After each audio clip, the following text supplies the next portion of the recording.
being here this evening. My name is Celeste Souza. I'm the Chief Program Officer at Jewish Family Services. I've been a social worker for a little over 25 years now, and had the opportunity to work in different states from Massachusetts to Illinois, and here in St. Louis off and on for a big chunk of that time. We at JFS serve people across the age range. We do things from provide food at our food pantry daily, as well as take care of older adults and do child abuse prevention. And a core component of what we do is help people and families in crisis, including those with mental health issues. So we were really honored to get to be part of this and invite you to witness this film tonight. I'm going to introduce you to my colleagues from Independence Center, but first I want you to meet the filmmaker and have a chance to hear from Nitzan. So I'll let her tell you a little about herself. And do you want to start by telling us a little about how you met Raphael as well? Sure. So I met Raphael while working on another project. In 2015, he was doing, so he lives as an artist now, and he does unique projects. And in 2015, he was doing a project with refugee children in Uganda, an art project. And he was looking for a videographer, and someone introduced us. So I traveled to Uganda, and I worked with him on that project, which became our previous documentary, 8,000 paper clips. And while working with him, I got to hear about the story of the journey with a screw, and right away I was like, oh my God, this is like a totally crazy story. I mean, this should have been a movie, but it happened almost 30 years ago. And I was like, okay, well, I wasn't there to film. And only later I found out that Raphael himself and his friends actually filmed throughout the journey, and that's when I thought that it's a great story. I want to also introduce you guys to Joe Schaefer. He's the director of the Clubhouse at Independence Center, and he's worked as a social worker for almost as many years, 19 years, in the Clubhouse movement in particular. He started off at what I know as the founding Clubhouse in New York. And I want him to tell you a little about himself, but also about the Clubhouse model and sort of how it links up with the film you just saw. Thank you. Yeah, it's great to be here. And when I first was brought into this and was able to view the film, there were so many messages, I think, sort of permeating the film itself that connect to the Clubhouse model and our approach. The Clubhouse is the founding program of Independence Center, where we pride ourselves on being able to provide all the supports and services and opportunities that someone living with serious mental illness needs to live and really thrive. The Clubhouse is based on the premise that everybody has something to give and to contribute, and talents and abilities, and we focus on those. When someone walks through the door, we leave the illness and the diagnosis at the door. Our members help us to run the Clubhouse every day. We have about 140 people coming in each day, doing things from making lunch and producing films and giving tours. And we're lucky to be joined by Jim Pace, who's a longtime member of Independence Center, coming in now. And we focus on those strengths and abilities. Our members are members. They're not patients or consumers or clients. They are members. It's an egalitarian sort of philosophy where we work together to run the Clubhouse every day and accentuate those talents. And certainly we have a lot of our members like Jimmy who are creative types and who find I think healing and recovery through their creation of their artwork as well. So happy that you're able to come join us for this too, Jim. Yeah. Thank you. Which gives me the opportunity to introduce you to Jim Pace, our final panelist here tonight. Jim has a bachelor's degree he went to Wabash College in Indiana. I just learned about Wabash College. Jim has been a member of the Clubhouse here in St. Louis since 1989. He is gifted in the fact that he's an artist. He uses acrylics and canvas to really represent something visual that I found really striking. Is there anything else you'd want to say to the audience before we get started with the next question? I just loved this film. I really did. First time I previewed it, I just loved it. It was telling my story. And then to be in a community of people and watching it again made it a lot safer, a lot more palatable, it was more easier to accept. And I took it all in, and I learned an awful lot about myself by watching the film, especially about the father-son relationship, and also how a piece of art took on so much significance that it had a life of its own. That's what I hope to do with my artwork, is to create something that goes beyond me, and yet people recognize that I did it. But for me, it's a resolved painting, and it's my friend. Just like the screw was hard for the artist in the film to let go of. So in the end, he made the choice to keep it, which to me was wonderful. So he could have the best of both worlds. For me to say that I have a mental illness, it's hard for me to accept. I'd rather say I have a schizoaffective disorder. I don't think I was infected to become mentally ill. I didn't get a mosquito bite. But I grew up in a family where there is a history of mental illness. I was talking about the father-son relationship. I've got two sisters that have schizophrenia as well. But in living with my sisters, I learned about intuitive ability to learn and to express oneself, which helps me in my artistic ability. Thank you. You had talked some with me beforehand about some of the messages that you wanted to make sure to convey with the film. Tell us what you were thinking as you were building this. I didn't come to the idea of the film by chance. I grew up with a father who suffered from bipolar disorder. Since my father developed the bipolar, it first began following a trauma that he suffered when I was about 2 years old.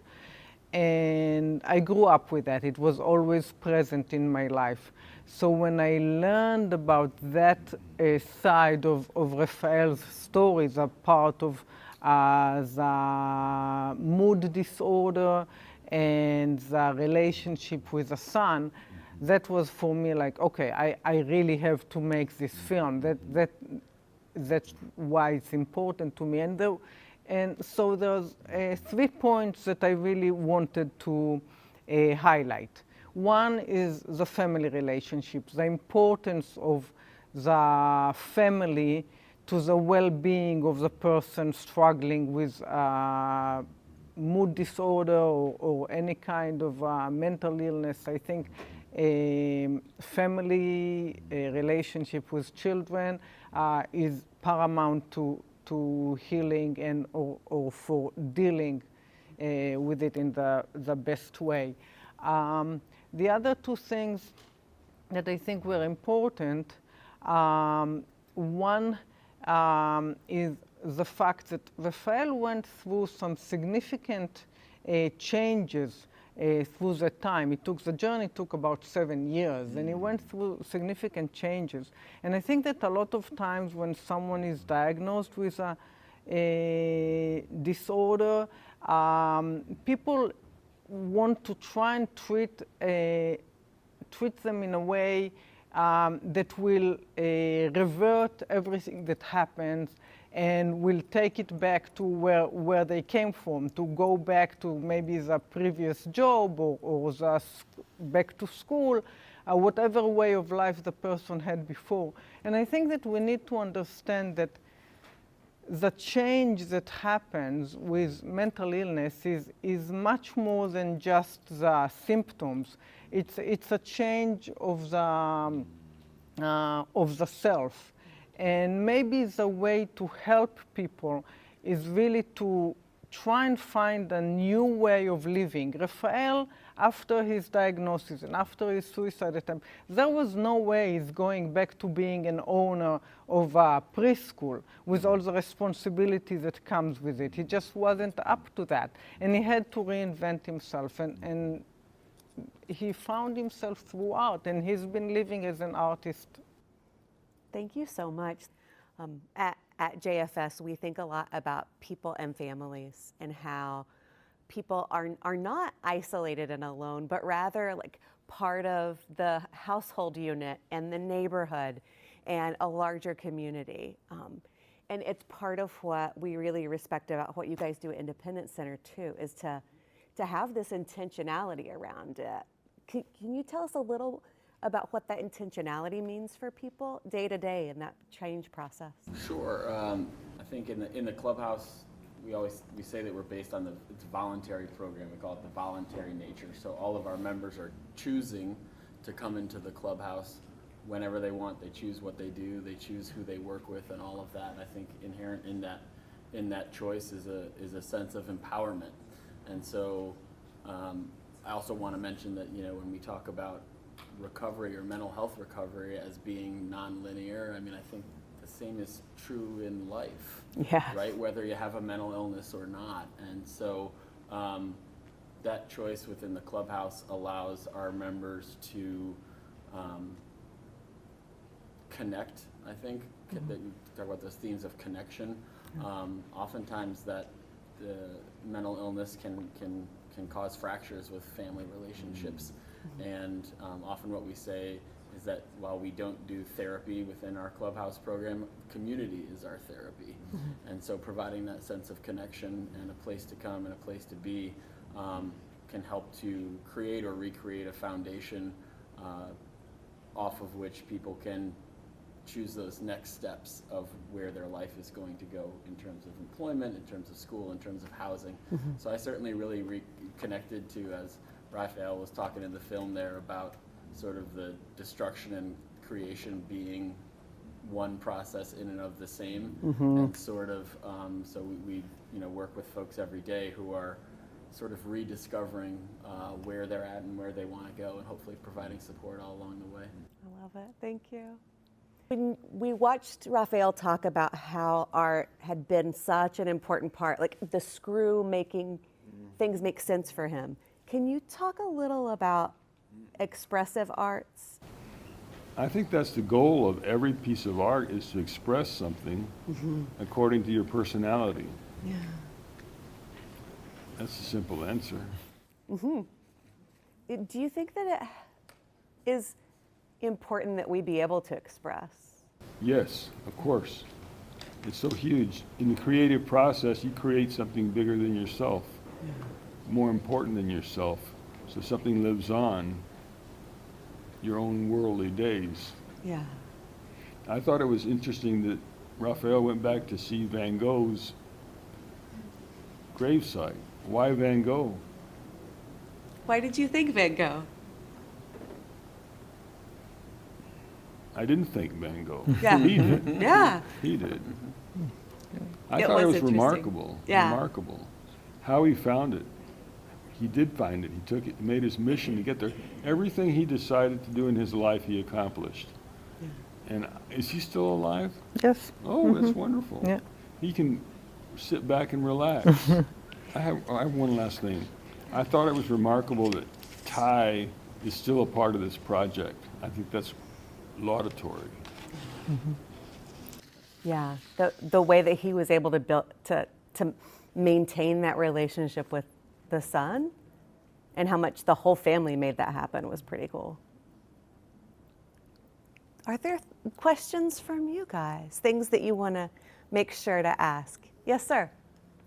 So this is for Nitzan. I loved the movie. It was like, Thank you. wow. I didn't know what to expect, but this is really. It was really like a story unfolding, and it was so amazing to see with all the pieces of the documentary film that you kind of woven together, and the editing was beautiful. It was really beautiful, but you also added some animation that really helped us get into the mood of what was going into Rafi's head. So how did you decide about kind of incorporating that into the movie? Well, I think one of the first things that I think about as a documentary filmmaker when I'm telling a story that happened many years ago and I wasn't there to document it, is what am I going to show visually? I mean, we can't just have talking heads, and I need something visual. And so when I started thinking of how can I portray these parts of the story, the suicide attempt and the depression and everything around that, I thought that I want to try animation. There's a very good documentary called Watchers of the Sky that I watched a few years ago, and I was inspired by the style of animation that they had, kind of minimalistic and hand-drawn. And it took me a bit to find the right animator. And once we started working together, it was an amazing collaboration. I mean, I had some ideas, but he came up with a lot of his own ideas, like the shot of the giant hands that pressing down on Raphael when he's depressed. That was the animator. I was actually going in a totally different direction. I was saying something maybe with chains or something like that. And he's working on the scene and he's sending me that image, and I'm like, oh wow, amazing. So a lot of it was his, and some of it was mine, and it was just a very interesting collaboration. Thank you. I'm curious if Raphael's story or going through this process gave you a different understanding of your own experience. I'm not sure quite how to ask the question or how it changed you and your own understanding of your father or yourself or your family. Yes, so I think, and unfortunately, while I was working on this film, my father was no longer alive. My father passed away in 2015, a few months before I met Raphael for the first time. And I think Raphael is very good at speaking about his experience, especially the depression, which my dad was never very good at. I was always very aware of the manic episodes, always there's a lot going on and you can't miss it, and there's events and we have names for them and we remember, you know, everything that went around it. But the depression is quiet, and my dad never really talked too much about like what the depression felt like, and I wasn't aware of it. And only when I started talking to Raphael, I realized the side of depression that is almost like Raphael described it as an internal paralysis, as a brain paralysis. And I think like a lot of other people in our society, maybe because the term depression, which kind of like, I don't like using it because I feel people are thinking of, oh, I'm depressed, I got a B in math, or I'm depressed, my best friend is moving away. And that has nothing to do with clinical depression, and the way clinical depression causes a paralysis and the fear and the inability to function. It's such a different kind of condition. And I learned a lot of that from Raphael. And like one of the most striking pieces of interview that I had, so he's talking about how when he was thinking of ending his life, he thought that his son would be better off without him. And I was shocked. Like, I never thought about it this way, that a person can think so low about himself, will have such a low self-esteem at this point that he'll think that his son is better off with him dead. And so I learned a lot from Raphael. Any other questions? Yes. First, congratulations on the film, and thank you for bringing it to us. I was curious, you had more resources, whether it be money or time or archival or whatever, would you have would the movie have looked different? Would you fill it in more things or done anything different? Is that a fair question? Wow. It's interesting. No, maybe if I had more time for the on screen, maybe if it was a series, because there's a lot. Yeah, I mean, when we work on documentaries, there's a lot of choices to make. Unlike scripted film, when you get a script, usually the timing is built into it, and you know every part of the story. And with documentary, the facts were there, and there was a lot of stories that didn't make it into the cut because we just didn't have the time. I mean, you don't want to cram it with details and more stories, and you want to give some time to breathe and for the music and for everything to flow. So I don't know. I think that no, I think we had more material and more stories that we could actually include in those 93 minutes. Can you tell us more about why you chose to keep Ty's story and how you chose to bring Ty's mom in and show us sort of her role in that? So that also goes back to my own experience. My mom, even though she didn't stay married to my dad, she at some point they got separated and she remarried, but she made a point of keeping me and my sister in close touch with my dad, and she really and there were some incidents that were not amazing. I mean, one time he took me without permission and stuff like that, and no one knew where we were for a couple of days and stuff like that. So she had reasons for concern, and she had reasons to be worried, and still she made a point of keeping me and my sister in touch with my dad.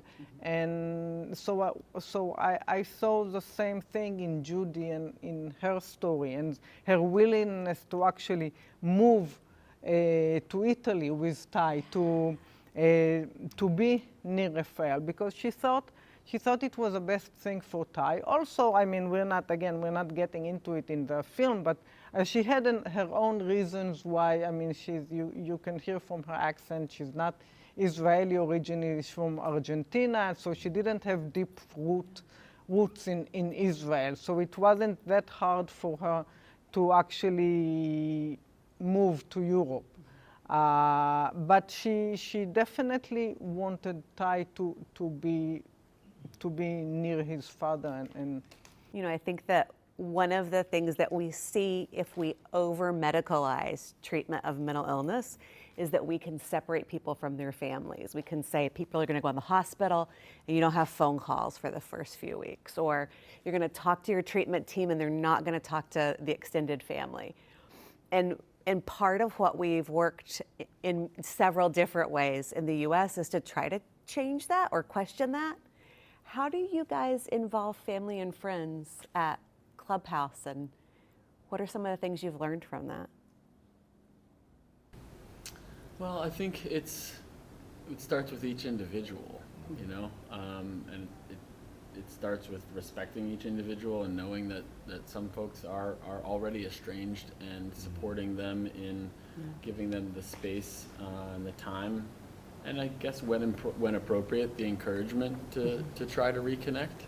And there are some folks who have strong family connections when they become part of the clubhouse, and the clubhouse can in times become a connection to their family. Jimmy, as he described, is super close with his family, sees them all the time, right? And that's not the case for everybody. But I was actually curious, if you don't mind me asking a question, if about Raphael specifically, I guess, but also Judy and Ty's reaction to the film. I mean, I assume they've seen the film, and I'm curious what their reaction was to seeing that story with, as you mentioned, pieces that were left out. yeah. You know? So actually, I sent the movie to Raphael, and I assume he sent it. I mean, I know he sent it to Judy and Ty, but they did not communicate. I didn't have a chance to talk to them and hear their opinion. With Raphael, it's not an easy process to make a film about somebody else's story, and it's not an easy process for him, because I mean we're working. We've always worked very, very close together. I will tell him what I'm doing. He would, you know, he would voice his opinion, and it's also, I mean, it's the second movie that we're working on together. So we've been through this process before, and when we signed the contract to make that film, he suggested, and I of course was happy about it, that to include a clause that says that I'm the filmmaker and I have the last words, the last choice of what's included. And at some points, yes, he was unhappy with certain things that we left out. It's not, I don't think, there wasn't any point that he said, why did you include this? But it was like, oh, but this was such an important turn or event in his view, which I thought that for the audience and also it may not be as clear why it's so important. It was important for him, and it's like, why didn't you? Just we're limited in time, and we have to include what we think is the most significant and will be significant to the audience. So yeah, there were like issues, but I think at the end of the day, he really likes the film. Quick question, just maybe a final question, because we're running out of time. Do you have any plans to distribute the movie some larger audience, like maybe through distribution in the U.S. or some other, maybe Netflix or something like that? Yeah, well, we're working on it. Right now we're doing the festivals first. So with festivals, you can't screen anywhere else. You can't have it on streaming before you screen in festivals, because otherwise festivals won't take it. So that's how we start. And then the next step we would like to do is community screening. So go to organizations that might be interested in the subject and do screenings, organizations, conventions, could be synagogues, community centers, libraries, etc. And yeah, eventually probably on some streaming service. Thank you guys so much for being here with us this evening at the world premiere. Thank you to the panelists for spending your time. Thank you.